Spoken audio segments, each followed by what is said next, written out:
Olá, querido amigo do Grafia Cursos, eu sou o professor Bruno César e hoje eu quero tratar um pouco a respeito do assunto egoísmo ministerial. Eu não sabia bem como chamar o tema, como sintetizar por um título esta mensagem, esta meditação. Então eu pensei que se trata realmente de uma espécie de egoísmo ministerial.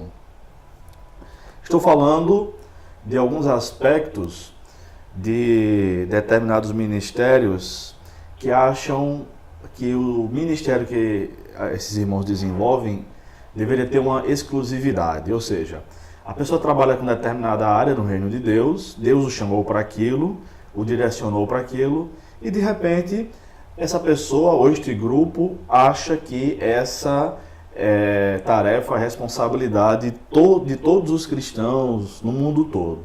Eu estou cansado de ver pessoas no Facebook, cristãos, irmãos em Cristo, e é em amor que eu estou exortando aqui, estes irmãos que dizem, que colocam assim, por exemplo, pessoa que trabalha com moradores de rua. Aí colocam fotos no Facebook e tal, ficam trocando trombeta, nem deveriam fazê-lo, para falar a verdade, né? Mas aí colocam frases do tipo: cadê a igreja? Essa aqui é a missão da igreja.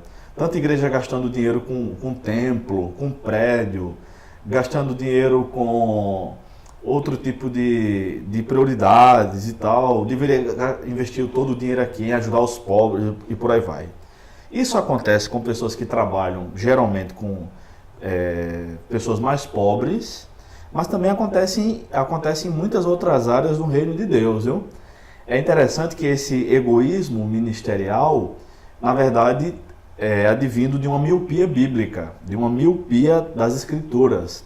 A pessoa que não consegue enxergar mais de um tema nas Escrituras. Por exemplo, eu estou cansado de ver pessoas que dizem assim, pessoas que trabalham aconselhando, palestrando, ministrando cursos para a família, para casais e por aí vai, e aí dizem assim: eu só vejo família na Bíblia. Para onde eu olho na Bíblia, eu só vejo família.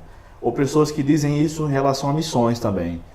Eu só vejo missões na Bíblia. De Gênesis 1 ao último versículo de Apocalipse, eu vejo missões. Eu lamento informar que esse tipo de postura, seja em relação a qualquer tema, é uma visão míope, é o resultado de uma miopia bíblica, porque a Bíblia não fala só sobre família, a Bíblia não fala só sobre missões. Na verdade, o tema principal da Bíblia, das Escrituras Sagradas, é Jesus Cristo. Mas quem trabalha pregando sobre Jesus, ensinando Jesus, também não pode dizer: eu olho para a Bíblia e só vejo Jesus. Não pode, porque a Bíblia também fala sobre família, sobre missões, sobre pecado, sobre relacionamentos interpessoais, sobre profissão, sobre finanças, sobre salvação acima de tudo, claro, fala também, sobre estudar e meditar nas Escrituras, sobre como ser um bom filho, fala sobre tudo isso, sobre tudo isso. É interessante que não geralmente esse tipo de postura advém da visão do pregador, do professor, mas não advém das páginas das Escrituras. Eu quero ler aqui algumas passagens bíblicas. Primeira aos Coríntios 4, versos 1 e 2, que diz assim: assim os homens devem nos considerar servos de Cristo, encarregados dos mistérios de Deus. Além disso, o que se requer de pessoas assim encarregadas é que sejam encontradas fiéis.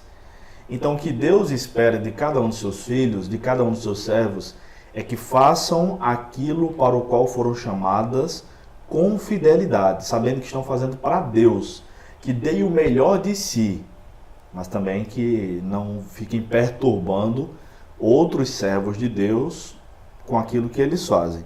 Eu digo perturbando porque muitas vezes é passada por meio de uma falsa espiritualidade, na verdade uma espiritualidade teatral, a ideia de que quem não me ajuda no ministério que eu desenvolvo, na verdade não está engajado na obra de Deus, porque ministério de verdade é isso. Parece que pastor de verdade é aquele que sofre, missionário de verdade é aquele que passou fome no sertão, ou que foi para a África, para um país pobre. O missionário não pode receber um salário digno, botar os filhos em boas escolas, ter uma boa casa, ter um carro para se locomover, ter bons instrumentos, uma boa biblioteca para preparar seus sermões, não. Ele tem que ser miserável. Isso não condiz com as escrituras. Esse tipo de coisa, na verdade, tem me deixado muito chateado, porque é passado dos púlpitos, Brasil afora, e João Pessoa, onde eu moro, não é uma exceção, infelizmente, tá? Como se fosse a mais pura verdade da palavra de Deus, mas não é assim. Aliás, a Bíblia tem umas definições de egoísmo, de orgulho, bem atípicas do que estamos habituados, né? Por exemplo, em 1 Coríntios ainda, capítulo 5, versículo 6, diz assim: o vosso orgulho não é bom, não sabeis que um pouco de fermento faz com que toda a massa fique fermentada. O orgulho dos coríntios, nesse caso, no capítulo 5 da primeira carta, era não disciplinar aquele camarada que estava mantendo um relacionamento sexual com a ex-mulher de seu pai, né, com a sua madrasta, ex-madrasta. Talvez o seu pai até já tivesse falecido, mas era de imoralidade tal, esta questão aqui, e as pessoas na igreja em Corinto estavam achando muito bem, obrigado. E por não disciplinarem este pecador, os irmãos em Corinto são chamados de orgulhosos. O vosso orgulho não é bom, porque eles estavam tentando ter uma postura melhor do que a de Deus, né? Aparentemente mais misericordiosa do que a de Deus. Não vamos disciplinar não, aqui irmão fulano é um cara muito bacana, que aqui tem, se ele tem um caso com a ex-mulher do pai dele. Então isso é um tipo de orgulho também, não é? É uma definição um pouco atípica. Na verdade, quando a gente quer fazer algo acima do que Deus mandou, do que Deus exige nas Escrituras, nada mais é do que arrogância, nada mais é do que orgulho. Tiago também, o servo do Senhor, irmão de Jesus, né, disse aqui na sua carta, capítulo 4, verso 16, assim: mas vos orgulhais da vossa arrogância, todo orgulho como esse é maligno. Os camaradas tinham orgulho de ter orgulho, eles tinham orgulho disso, tá? Do próprio orgulho, o que é um tremendo pecado. Na verdade, meus queridos, a palavra de Deus determina que cada servo de Deus faça aquilo para o qual Deus o direcionou. Em 1 Coríntios, capítulo 12, versículo 4 em diante, diz assim: há diversidade de dons, mas o Espírito é o mesmo. Parece que hoje em dia não há mais diversidade de dons. Todos os cristãos deveriam fazer uma coisa só, né? E o que é que essa pessoa deve fazer? Depende do pregador. Se o pregador acha que deveria trabalhar com família, então deve-se trabalhar com família. Mas não é assim que a Bíblia prescreve. Versículo 5 diz: há diversidade de ministérios, mas o Senhor é o mesmo. E há diversidade de realizações, mas é o mesmo Deus quem realiza tudo em todos. Então, aquele irmão que está lá no sertão, naquela igrejinha sem salário, ele decidiu ficar lá. Mesmo assim, foi Deus que direcionou ele. Ele não é mais crente do que eu nem do que você, não é mais santo do que eu nem do que você por causa disso, e não deve se orgulhar por isso. Ele deve se orgulhar apenas no Senhor, que é o mesmo motivo que eu e você temos para nos orgulhar. O profeta Jeremias diz, né? Não se orgulhe o sábio na sua sabedoria, nem o rico na sua riqueza, nem o forte na sua força. Mas quem quiser se orgulhar, quem quiser se gloriar, glorie-se nisto, em me conhecer e em me entender, diz o Senhor. Então, o único motivo para se orgulhar é de conhecer o Senhor e andar com Ele. E não de ser um super crente, super obediente. Eu deixei tudo para seguir um chamado missionário. Se Deus mandou, não fez mais do que a sua obrigação. Você não é herói por isso. O único herói do reino de Deus, é Jesus Cristo. É o nosso Senhor e Salvador, tá? Agora, se Deus te direcionou, é melhor fazer. Não seja como Jonas, não seja como Moisés, que ficou colocando empecilhos para obedecer a Deus. O Jeremias, que lamentou, choramingou: eu não passo de um menino. Que nada, você vai, Jeremias, aonde eu mandar, Deus disse, você vai falar o que eu mandar você falar, e fim de papo. Prego batido, ponta virada. Mas muitas vezes esse tipo de discurso chega na igreja como se fosse a mais pura verdade de Deus, pelo tom leve e suave da voz das pessoas que falam, que praticamente parece que não tocam no chão, Mas isso não é verdade.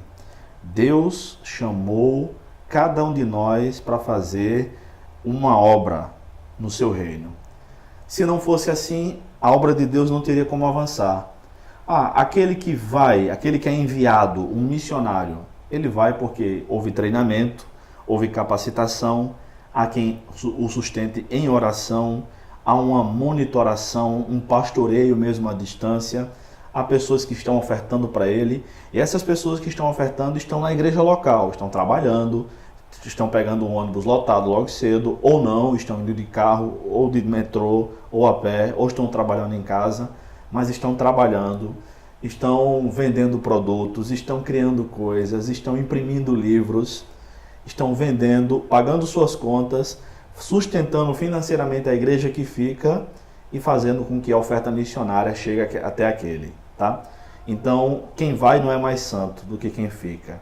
Quem obedece quem obedece ao chamado é quem está em comunhão com Deus. E só há um herói, é Jesus Cristo. Todos os outros não passam de servos inúteis, como diz na parábola, né? Se nós fizermos tudo que nos foi mandado, não passamos ainda de servos inúteis.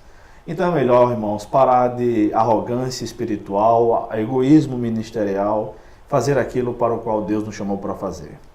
Bem, se você se interessa por mais conteúdo como este, mais reflexões bíblicas, veja o nosso site, bruno-cesar.com. Temos cursos bíblicos online e presencial. Agende um para a sua igreja. Vai ser um prazer servir a Deus com aquilo que Ele tem nos dado, com aquilo que Ele tem nos vocacionado para fazer. Que Deus nos abençoe. Até a próxima.